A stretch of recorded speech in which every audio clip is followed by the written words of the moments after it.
A simple way to think about how to approach pruning your hydrangeas is to understand whether they bloom early in the season, mid-season, continuously, or later in the season.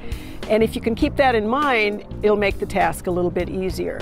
Let's start with taking a look at oak leaf hydrangea, which is 100% woody. And one of the things that we want to do with this one is determine whether you want to sacrifice the flowers in a given year so that you can take out the old wood. Essentially take it all the way down to what we call the ground, which means 12 to 18 inches above ground. Choose an outward facing bud so the interior of the plant is actually thinned out a little bit. Pay attention to whether the canes that are crossing are ones that you want to remove and whether you also need to reduce the height of the plant to keep it in balance.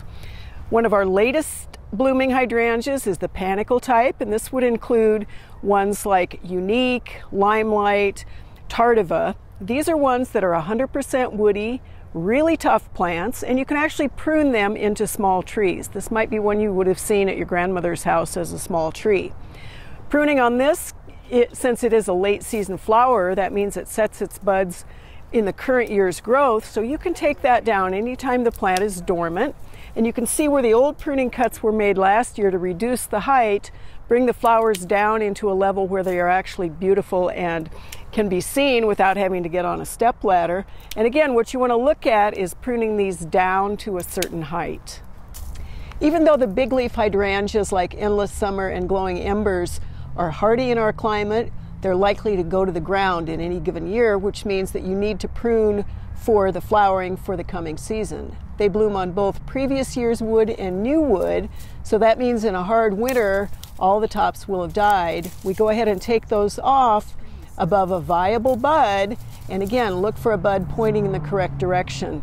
Make sure you don't prune too low in the plant too early in the season, because with late season frosts, that could cause additional damage down in the crown of the plant.